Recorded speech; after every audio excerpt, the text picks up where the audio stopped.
Hey everyone, welcome back to this alignment channel. काफ़ी दिनों बाद हम बात करने वाले हैं लॉजिस्टिक्स के टॉपिक के ऊपर। तो आज का जो टॉपिक है वो स्पेसिफिकली लॉजिस्टिक मैनेजर वाली जो पोजीशन है, हम उसके बारे में बात करने वाले हैं, क्योंकि सबसे ज़्यादा जो क्वेरीज मुझे आ रही हैं वो लॉजिस्टिक्स के अराउंड ही आ रही हैं। तो मुझे लगा the best way to make you understand कि लॉजिस्टिक्स में जॉब कैसे पा सकते हैं, कैसे प्रिपेयर कर सकते हैं, या फिर आप ये कह लो कि लॉजिस्टिक्स में किस तरीके से आप जो कोर कॉन्सेप्ट्स हैं वो सीख सकते हो, ताकि आप लॉजिस्टिक के डिपार्टमेंट में जो भी जॉब पोस्ट निकल रही हैं वहाँ अप्लाई करो और वहाँ पे जॉब पा सको, या फिर ऑलरेडी आप जॉब कर रहे हो जूनियर पोजीशन पे और आप अपने कंपनी में ग्रोथ ले सको एज अ लॉजिस्टिक मैनेजर। तो हम सबसे पहले ये जानेंगे कि लॉजिस्टिक मैनेजर का डे टू डे लाइफ कैसी होती है, उसके क्या क्या कोर कॉन्सेप्ट्स हैं जो लॉजिस्टिक मैनेजर को फॉलो करने पड़ते हैं। काफ़ी सारे टेक्निकल टर्म्स के बारे में सीखेंगे जो एज अ लॉजिस्टिक मैनेजर आपको पता होना चाहिए, और काफ़ी सारे कॉन्सेप्ट्स ऐसे भी आएंगे जो आपको बहुत ज़्यादा अनरिलेटेबल लगेंगे शुरुआत में, बट जैसे जैसे आप मार्केट में चीज़ों को समझोगे, सीखोगे, आपको रियलाइज़ होगा कि logistics is not just about कि आपने गाड़ी बुलाई, ट्रांसपोर्टर से डिस्पैच करने के लिए मटेरियल लोड किया और डिस्पैच कर दिया और आपके पास रिसीविंग आ गई। लॉजिस्टिक्स केवल इस बारे में नहीं है। चलो शुरू करते हैं आज का टॉपिक। सबसे पहले है strategic planning and network design. ये बहुत ही कोर कॉन्सेप्ट है जो कि एज अ लॉजिस्टिक्स मैनेजर आपका प्राइम KRA बनता है, प्राइमरी रिस्पॉन्सिबिलिटी बनती है आई वुड से, बिकॉज दो चीज़ें मेनली आपको करनी पड़ेंगी while discussing about strategic planning and network designing. Strategic planning जब हम बात करते हैं तो हम फोकस किस बात पे करते हैं? हम फोकस करते हैं कि कंपनी का जो ओवरऑल गोल है, पूरे सप्लाई चेन में जो भी प्रोडक्ट्स बन रहे हैं कंपनी में, जो बेचने के लिए आगे जा रहे हैं, उस पूरे सप्लाई चेन में, फॉरवर्ड सप्लाई चेन में, या उसको आप कह दो अपस्ट्रीम सप्लाई चेन में, वो किस तरीके से लॉजिस्टिक्स उसको सपोर्ट करता है और कैसे आप उसमें वैल्यू ऐड करते हो। वैल्यू ऐड क्या है? सबसे पहली वैल्यू एडिशन है जब आप डेवलप करते हो लॉजिस्टिक स्ट्रेटजीज, तो उसमें सबसे फोकस रखते हो आप कॉस्ट रिडक्शन को। एक एग्जांपल के साथ समझाता हूँ। एक कंपनी है जो चॉकलेट बेचती है, मैन्युफैक्चरिंग करती है। हैदराबाद में उसका लेट से फैक्ट्री है प्राइमरी, और पूरे इंडिया में उसने डिस्ट्रीब्यूशन नेटवर्क बनाया। पूरे इंडिया में अलग अलग स्टेट्स में वेयर हाउसेस ओपन किए। फैक्ट्री से वेयर हाउसेस पे आता है, वेयर हाउस से आगे डिस्ट्रीब्यूशन नेटवर्क में may be super stockist, may be distributor, dealer, अलग अलग लेवल्स पे डिस्पैच होता है। कई सारे वेयर हाउसेस ऐसे भी होते हैं जो मदर वेयर हाउस की तरह काम करते हैं, या RDC जिसको बोलते हैं रीजनल डिस्ट्रीब्यूशन सेंटर, उसकी तरह भी काम करते हैं। इनका काम क्या है? इनका काम है छोटे वेयर हाउसेस जो आसपास के एरिया में हैं उन तक सप्लाई पहुंचाना। ठीक है।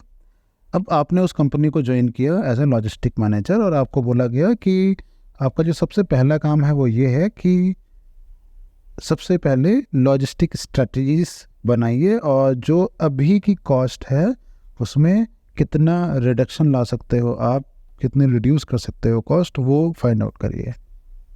आप ज्वाइन करते हो और आपने ये देखा, सबसे पहले आपने एनालाइज किया पिछले 1 साल या 2 साल का लॉजिस्टिक्स का पैटर्न। फॉर एग्जांपल, जब हम सेल्स की बात करते हैं तो ड्राइविंग फैक्टर कंपनी का है सेल्स वाला। एज ए लॉजिस्टिक्स पार्टनर या पर्सन आप उसके सपोर्ट फैक्टर हो। ठीक है, आपको सपोर्ट करना है कि टाइमली प्रोडक्ट्स अवेलेबल हों। अब क्या होगा कि मान लेते हैं अलग अलग वेयर हाउसेस से फैक्ट्री पे डिमांड आती है अलग अलग टाइम पे, और आपने नोटिस किया कि पिछले 1-2 साल से आपको ज्वाइन करने के पहले कंपनी में जो प्रीवियस मैनेजर्स थे या प्रीवियस टीम थी, वो क्या करते थे कि किसी भी वेयर हाउस से कोई भी ऑर्डर आया, उसको एज इट इज़ बिना किसी स्ट्रेटेजिक प्लानिंग के एज इट इज़ प्रोसेस किया। फैक्ट्री पे अगर वो मटेरियल अवेलेबल है तो उसको गाड़ी में लोड करके उसको डिस्पैच करा दिया। This was a straight forward process क्योंकि उन्होंने ये सोचा कि उनका प्राइमरी जो टारगेट है वो है सेल्स टीम की डिमांड को फुलफिल करना, राइट। प्रॉब्लम ये मिली कि लेट्स से आज आपके पास में यूपी की वेयर हाउस से एक ऑर्डर आ गया फुलफिल करने के लिए। आपने क्या किया, as a logistic manager immediately देखा इन्वेंट्री फैक्ट्री पे अवेलेबल है कि नहीं है फिनिश्ड गुड्स की। आपने कहा हाँ अवेलेबल है। आपने बोला गाड़ी अरेंज करता हूँ मैं, और आपने ऑर्डर के हिसाब से गाड़ी बुलाई और आपने लोड करा के डिस्पैच करा दिया। कल अगले दिन यूपी के बाद में लेट्स से हरियाणा से ऑर्डर आ गया, आप हैदराबाद में हो, परसों पंजाब से आ गया, उसके अगले दिन दिल्ली से आ गया, ठीक। 4 दिन में 4 अलग अलग स्टेट से ऑर्डर आया। और हो सकता है कई बार कि यूपी का जो वेयर हाउस था उसने एक ऑर्डर दिया आज और एक ऑर्डर वापस से उसने 2 दिन बाद दे दिया, ठीक है। तो आप ये पाओगे कि एक हफ्ते में 6 ऑर्डर अगर आपको आए हैं, 6 या 7 ऑर्डर्स, तो आपने एक हफ्ते में 6 या 7 अलग अलग गाड़ी डिस्पैच करी है हैदराबाद से। If you just visualise the map of India, you will find कि यार आपने हैदराबाद से एक ही डायरेक्शन में ऑलमोस्ट 400 से 500 किलोमीटर की रेंज के अंदर के जो वेयर हाउसेस हैं उनमें 5 गाड़ियां भेज दी हैं जो 1500-1600 किलोमीटर का सफ़र तय करके गई हैं। अब ये था एक स्ट्रेट फॉरवर्ड प्लान नहीं कहूँगा मैं इसको, इसमें without any planning logistic manager ने डिस्पैच कर दिया। आप लॉजिस्टिक मैनेजर की तरह ज्वाइन करते हो तो वो आप डिफरेंट क्या करोगे, आप ये करोगे सबसे पहले आप फिक्स करोगे एक डिलीवरी शेड्यूल कि भाई मेरी फैक्ट्री से जो डिस्पैचेस होंगी वो वीकली बेसिस पे होंगी, वंस इन अ वीक, ठीक है। शॉर्टेड है। आपने सारे वेयर हाउसेस को इन्फॉर्म कर दिया कि मंडे टू फ्राइडे आप ऑर्डर लगाइए, सैटरडे को गाड़ी निकलेगी आपके यहाँ से, और हर हफ्ते एक बार आपको गाड़ी मिलेगी, यानी कि महीने में 4 बार आपको डिस्पैच मिलेगा। आइडल सिचुएशन जो आपने प्लानिंग करी है उसके हिसाब से, और 4 बार जो आपको ऑर्डर मिलेगा वो हो सकता है एक गाड़ी में मिले या आपको 4 गाड़ी करनी पड़ेंगे, वो एक अलग बात है, ठीक है। बट आपको स्ट्रेटेजिकली प्लानिंग करने में ये फ़ायदा हुआ कि पूरे हफ्ते आपके पास ऑर्डर आते रहे। यूपी ने किया, हरियाणा ने किया, पंजाब ने किया, दिल्ली ने किया, राजस्थान ने किया, ठीक है। आपने क्या किया, पूरे हफ्ते जो ऑर्डर्स आ रहे हैं स्ट्रेटेजिकली आपने उन ऑर्डर्स को क्लब करना शुरू किया। आपने ये फाइंड आउट किया कि रूट प्लानिंग अगर मैं करता हूँ तो वैसे विदाउट प्लानिंग मेरे पास जो 7 ऑर्डर्स आए थे इनको फुलफिल करने के लिए एनी हाउ मुझे 7 गाड़ियाँ लगानी थी छोटी छोटी, ठीक है। क्योंकि इतने लंबे रूट पे छोटी गाड़ी आपको मिलेगी नहीं, आपको मिलेगी कैंटर जो बड़े वाले आते हैं ना 10-18 फीटा वाले। अब आधी गाड़ी खाली जा रही है बट आपको कॉस्ट तो पूरी पड़ रही है। तो आपने किया ये कि 7 स्टेट्स के वेयर हाउसेस का माल 7 गाड़ी की जगह जब आप स्ट्रैटेजिक प्लान करोगे तो 2 से 3 गाड़ियों में या 4 गाड़ियों में मैक्सिमम आ जाएगा। आपने रूट प्लान कर लिया कि भाई सबसे पहले जहाँ पे जो भी स्टेट पड़ता है आप वहाँ पहुँचिए, वहाँ पे स्टॉक डंप करिए उस वेयर हाउस का, आगे मूव ऑन करा जाइए दूसरे वेयर हाउस में, अगली गाड़ी सेम प्रोसेस।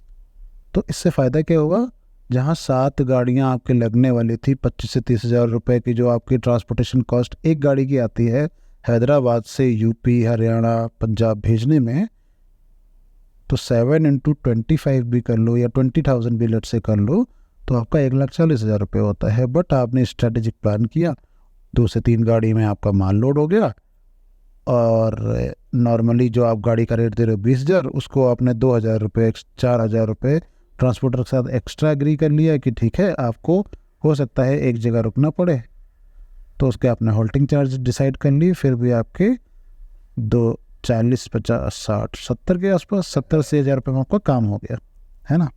तो ये क्या हुआ कि आपने बहुत सिग्निफिकेंटली कॉस्ट रिड्यूस कर ली, प्लस अपने यहाँ पे जो प्लानिंग करनी है फैक्ट्री पे डिस्पैच के लिए वो भी प्लान कर लिया। तो डाउन द लाइन जो वेयर हाउसेस रिसीव करने वाले हैं उनको भी प्लानिंग करने में आसानी हो गई कि उनको पता है हफ्ते में कितनी बार गाड़ियाँ आएंगी वेयर हाउस पर, कितनी बार उनको लेबर्स अरेंज करके रखनी पड़ेगी इनबाउंड को मैनेज करने के लिए, बाकी टाइम पे वो आउटबाउंड प्लान करें। सेकंड जो आपकी रिस्पॉन्सिबिलिटी होगी वो होगी इफ़िशिएंसी इम्प्रूव करने की। अब जैसे मैंने बताया रूट प्लान किया आपने, तो रूट प्लान से एक बेनिफिट तो कॉस्ट रिडक्शन का हुआ, दूसरा बेनिफिट जो हुआ ये हुआ कि आप स्मार्टली प्लान कर रहे हो और अपने वेयर हाउस की, यानी कि मदर वेयर हाउस जो फैक्ट्री का वेयर हाउस है उसकी इफ़िशिएंटली प्लान कर रहे हो, इफ़िशिएंसी को इम्प्रूव कर रहे हो, और साथ साथ जो प्रोडक्शन प्लानिंग है आप उसको इम्प्रूव कर रहे हो। कैसे? क्योंकि आपके पास में विजिबिलिटी वीकली बेसिस पे आ रही है, उस विजिबिलिटी को आप बल्क में अपनी फैक्ट्री के साथ शेयर कर पाओगे, ताकि फैक्ट्री में उसी हिसाब से फोरकास्टेड तरीके से बेटर प्लानिंग के साथ प्रोडक्शन हो पाए। नेक्स्ट रिस्पॉन्सिबिलिटी है डिज़ाइनिंग योर लॉजिस्टिक्स नेटवर्क। अब इसमें क्या होता है कि लॉजिस्टिक नेटवर्क में आपका काम केवल इतना नहीं है कि आप नए नए ट्रांसपोर्टर्स को ऑन बोर्ड करो to fulfil your dispatches from place A to place B. Even आप जो डेवलप करते हो उसमें आपके वेयर हाउसेस, आपके डिस्ट्रीब्यूशन सेंटर्स, आपके ट्रांसपोर्टेशन रूट्स, ये सारी चीज़ों को डेवलप करते हो अक्रॉस इंडिया, और मे बी अगर आप ग्लोबल पोजीशन पे हो तो डिफरेंट कंट्रीज़ के अंदर में। बेनिफिट ये होता है इन लॉजिस्टिक नेटवर्क्स को डेवलप करने से कि आपका जो प्रोडक्ट है वो एक जगह पे पाइलअप नहीं होता है, और साथ साथ जो आपके एंड कंज्यूमर तक उस प्रोडक्ट को पहुंचाने के लिए जो लीड टाइम है वो भी कम हो पाता है, इफ़िशिएंसी बढ़ती है, इससे सेल्स को बहुत ज़्यादा सपोर्ट मिलता है। लॉजिस्टिक मैनेजर के ही रोल में नेक्स्ट जो रोल आता है वो है सप्लायर एंड पार्टनर कोलैबोरेशन। अब देखो आपके जो वेयर हाउस है वहाँ से जो डिस्पैचेस हो रही हैं आपके डिफरेंट वेयर हाउसेस पे हो रही हैं, वेयर हाउस आगे डिस्ट्रीब्यूटर्स को कर रहा है, ये पूरे जो चेन है 3-4 लेवल पे चल रही है, ठीक है। और इस पूरी चेन में आप देखोगे जितने भी डिस्पैच के बिल्स हैं, वेयर हाउस के बिल्स हैं, या फिर आपके डिस्ट्रीब्यूटर के क्लेम्स हैं जो कि लॉजिस्टिक्स रिलेटेड है, ये सारे कहाँ पे आएंगे? कंपाइल होकर के वो आएंगे सेंट्रल लॉजिस्टिक मैनेजर के पास में, जिसको कि ये सब चीज़ें प्लान करनी पड़ेंगी। जितना अच्छा आपका सप्लायर मैनेजमेंट होगा उतने अच्छे से आप अपने जो लॉजिस्टिक्स को है मैनेज कर पाओगे। आपको नए स्टेट में एक्सपेंशन करना है अपने प्रोडक्ट का, सबसे पहला काम दिया जाता है लॉजिस्टिक्स मैनेजर को या वेयर हाउसिंग टीम को कि आप उस पर्टिकुलर स्टेट में अपना डिस्ट्रीब्यूशन नेटवर्क खड़ा करिए। सेल्स टीम का काम है सेल्स चैनल डेवलप करना, उस सेल्स चैनल या उस डिस्ट्रीब्यूटर तक प्रोडक्ट कैसे पहुंचेगा ये जिम्मेदारी सेल्स वाले की नहीं है, ये जिम्मेदारी है लॉजिस्टिक्स मैनेजर की, ये हमेशा ध्यान रखना। तो एज अ लॉजिस्टिक पार्टनर आपको बहुत क्लोज कोलैबोरेशन में सेल्स टीम के साथ काम करना पड़ेगा एक्सपेंशन करने के लिए। थर्ड पार्टी लॉजिस्टिक मैनेजमेंट एक डिटेल में वीडियो अलग से बनाऊंगा, लेकिन ऑन अ हाई लेवल आप ये समझ लो कि थर्ड पार्टी लॉजिस्टिक मैनेजमेंट से कॉस्ट बहुत ज़्यादा एफिशिएंट हो जाती है, क्योंकि आपके जो वेयर हाउसेस हैं, आपके जो ट्रांसपोर्टेशन है, ये सारी आपको डायरेक्ट मैनेज नहीं करनी, आपको ड्राइवर से डायरेक्ट बात नहीं करनी। आपने थर्ड पार्टी लॉजिस्टिक पार्टनर्स को इनेबल किया जो कि जिस स्टेट में या जिस शहर में आप एक्सपैंड कर रहे हो अपने बिजनेस को, उस शहर या स्टेट में वो ऑलरेडी बहुत टाइम से काम कर रहे हैं, they have their network already, जिससे कि आपको फोकस जो है वो करना है प्रोडक्ट के एक्सपेंशन पे, सेल्स की एक्सपेंशन पे, उसकी इन्वेंट्री मैनेजमेंट पे, ना कि लोकल जो नए स्टेट्स हैं वहाँ पे आप लोकल पार्टीज़ को हायर करो, ढूंढो, कोलैब करो, इन सब चीज़ों की आपको टेंशन नहीं रहती। थर्ड एक रिस्पॉन्सिबिलिटी है बहुत इंपॉर्टेंट जो कि है इन्वेंट्री मैनेजमेंट की। कई बार ये होता है कि इन्वेंट्री मैनेजर्स अलग होते हैं जो कैटेगरी मैनेजर्स जिनको बोला जाता है, लेकिन कई बार लॉजिस्टिक टीम के पास ही ये रिस्पॉन्सिबिलिटी होती है कि वो जितने भी warehouses third party logistic partners हैं या जितने भी डिस्ट्रीब्यूशन सेंटर्स हैं वहाँ पे प्रोडक्ट्स की जो इन्वेंट्री है वो प्लानिंग लॉजिस्टिक टीम के अंडर में ही रहेगी। तो कई बार आपको इसमें भी इन्वॉल्व होना पड़ता है। फिल रेट, स्टॉक लेवल्स, बहुत सारे डिफरेंट कॉन्सेप्ट्स होते हैं जिनको आगे चल के आप और डिटेल में समझोगे। फोरकास्टिंग्स निकालना, फोरकास्टिंग के बेसिस पे आपको एडवांस में प्लानिंग करना है कि आने वाले 6 महीने में या 4 महीने में आप कितनी इन्वेंट्री किस स्टेट के लिए, किस वेयर हाउस के लिए प्रिपेयर करोगे। और साथ साथ इन्वेंट्री कंट्रोल करना भी एक बहुत इम्पोर्टेंट KRA है। ऐसा नहीं है कि आपने इन्वेंट्री प्लान कर ली और आप बस भेज रहे हो इन्वेंट्री। आपको ये भी देखना है कि आपके किसी वेयर हाउस, किसी स्टेट की किसी डिस्ट्रीब्यूशन सेंटर पे ऐसा ना हो कि कोई इन्वेंट्री जो है वो पड़ी हुई है, पाइल अप हो रही है, सेल्स उसकी नहीं हो रही है, बट आप इन्वेंट्री भेजते जा रहे हो, या फिर इन्वेंट्री बहुत टाइम से पड़ी है। आपको inter warehouse, inter distribution channel पे इन्वेंट्री की मूवमेंट करानी पड़ेगी for the liquidation plan, which is the next important KRA of a logistic manager. Liquidation plan क्या है?